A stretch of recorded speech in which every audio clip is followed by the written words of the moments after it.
layanan yang masuk itu akan bercampur. Jadi semua layanan akan masuk. Yang biasanya umpamanya prioritas food, maka Goret akan masuk, GoShop akan masuk, GoSend akan masuk. Nah, ini adalah ciri-ciri yang kedua untuk roda 2. Nah, untuk roda 4 itu orderan yang masuk juga akan bercampur. Yang biasanya contoh,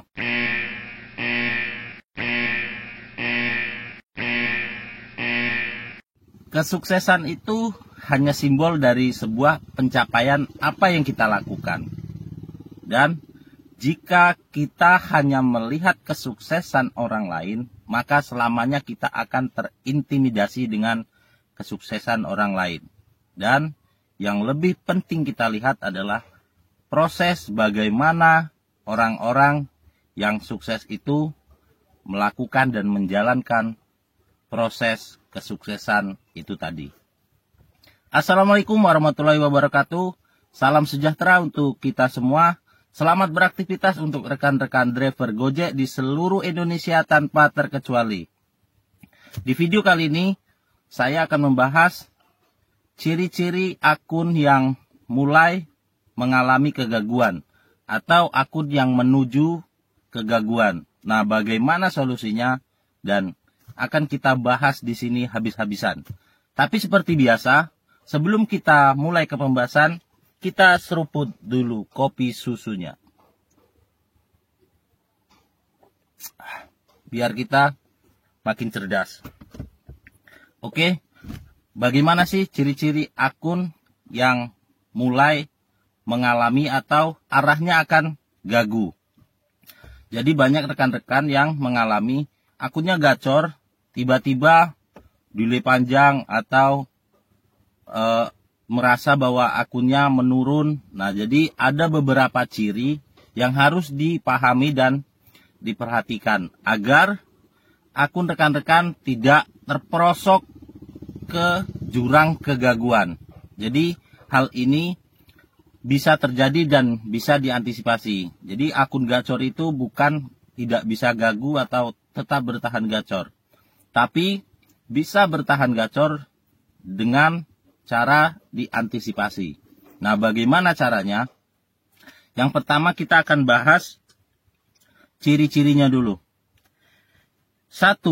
Ciri-ciri yang pertama adalah delay yang nggak beraturan. Jadi akun kita ini delaynya itu nggak beraturan. Bisa ketika saat kita melakukan on-bid pagi, di awal on-bid, itu yang biasanya 10 menit, 15 menit dapat orderan, ini delay. Bisa 1 jam atau 2 jam. Atau jika pagi kita begitu on bid, langsung dapat orderan, di fase siang itu delay.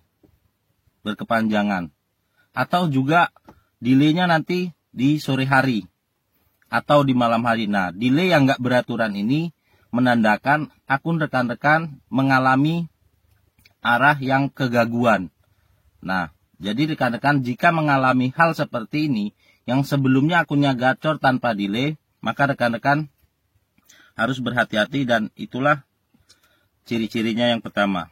Dan yang kedua, untuk roda 2 ya, layanan yang masuk itu akan bercampur. Jadi semua layanan akan masuk. Yang biasanya umpamanya prioritas food, maka Goret akan masuk, GoShop akan masuk, GoSend akan masuk. Nah, ini adalah ciri-ciri yang kedua untuk roda 2. Nah, untuk roda 4, itu orderan yang masuk juga akan bercampur. Yang biasanya contoh, untuk roda 4, yang biasanya orderannya trip panjang. Tiba-tiba orderan yang masuk ini ada trip pendeknya yang lumayan banyak dan bercampur. Juga sebaliknya, yang biasanya trip pendek, tiba-tiba ada masuk trip panjang. Nah, ini adalah ciri-ciri yang kedua untuk roda 2, untuk roda 4. Nah, jika untuk roda 2 itu layanan yang masuk akan bercampur-campur. Nah, itu rekan-rekan harus berhati-hati. Itu adalah ciri-cirinya. Yang kedua. Nah, untuk ciri-ciri yang ketiga, penerimaan order itu turun sekitar 30% dari biasanya. Jadi contoh, biasanya kita dapat 20 orderan. Tiba-tiba dapatnya cuma 15 atau 16 atau di bawah 15. Nah, itu ciri-cirinya akun rekan-rekan sudah mengalami penurunan kualitas dan akan menuju kegaguan. Jadi rekan-rekan jika mengalami hal seperti ini harus berhati-hati dan harus diantisipasi. Itu adalah 3 ciri-ciri akun yang akan mengalami kegaguan atau sudah menurun kualitas akunnya. Jadi jika rekan-rekan mengalami 3 ciri ini tadi, maka rekan-rekan harus lebih giat lagi, lebih semangat lagi, dan harus mencari solusi dan caranya. Nah, hal ini harus diatasi. Nah, bagaimana cara mengatasinya? Cara mengatasinya itu harus dengan cara yang tepat. Nah, jika rekan-rekan salah melakukan cara atau menghadapi hal ini, maka akun rekan-rekan akan semakin terjun, semakin terperosok dalam jurang kegaguan.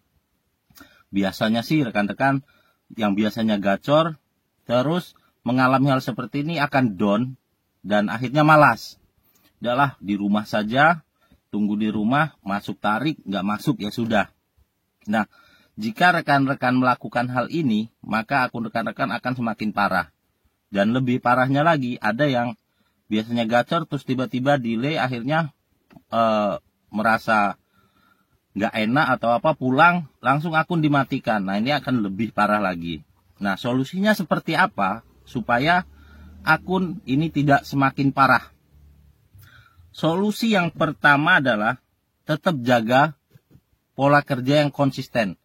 Jadi pola kerja kalian, rekan-rekan yang sebelumnya, yang konsisten dari jam sekian sampai jam sekian, pola kerjanya yang rapi ini tadi tetap dipertahankan. Jadi jangan merubah atau meninggalkan konsistensi kerja. Jika rekan-rekan tidak melakukan lagi konsistensi kerja ini tadi, pola kerja yang baik tadi, maka akun rekan-rekan akan semakin terperosok. Jadi pola kerja yang konsisten ini tetap dipertahankan dan baiknya akan lebih ditingkatkan lagi. Itu adalah solusi yang pertama. Solusi yang kedua, usahakan akun rekan-rekan tidak ada orderan yang dibatalkan. Artinya penerimaan order 100% dijalankan. Nah, bagaimana jika dapat snapper? Sudah resiko. Jadi sudah resiko kita sebagai driver mendapatkan cancelan orderan, tembakan orderan, pembatalan orderan. Kita hanya bisa mengantisipasi atau berupaya menjaga tetap 100%. Nah, jika rekan-rekan beranggapan, ini ada yang salah paham juga, bahwa walaupun orderan dibatalkan, performa tetap 100%. Tetap ngaruh. Jadi apapun alasannya, apapun kondisi akun kita, walaupun tetap 100% performa di akun kita, kalau ada orderan yang dibatalkan, walaupun nggak turun performa, itu tetap berpengaruh. Jadi usahakan orderan yang masuk ke akun kita itu terselesaikan semuanya dengan 100%. Artinya 100%, tidak ada satupun orderan yang dibatalkan atau di cancel. Walaupun performa kita tetap 100%, kalau ada orderan yang dibatalkan itu akan berpengaruh. Dan server akan tetap menghitung itu penolakan orderan dari driver. Nah, inilah salah satu kelemahan sistem Gojek ya. Karena setiap orderan yang dibatalkan itu dibebankan kepada driver. Yang seharusnya ini harus ada investigasi khusus, atau jika orderan yang dibatalkan oleh customer itu tidak akan dibebankan ke driver. Jadi selama ini setiap orderan yang dibatalkan, apapun itu alasannya, baik driver maupun customer yang meng-cancel, itu dibebankan ke driver. Jadi itulah kenapa setiap orderan yang masuk wajib kita selesaikan dengan sempurna. Nah, itu adalah 2 solusi atau cara mengatasi akun yang mulai menurun. Jadi buat rekan-rekan yang sedang mengalami hal ini, lakukanlah solusi-solusi dan ini tadi dan pahami ciri-cirinya supaya akun rekan-rekan tetap gacor dan kembali gacor. Oke, cukup sekian video dari saya. Semoga informasi dan penjelasan ini bermanfaat buat rekan-rekan semuanya. Sekian dari saya Arsuka Gawa. Wassalamualaikum warahmatullahi wabarakatuh. Salam satu aspal.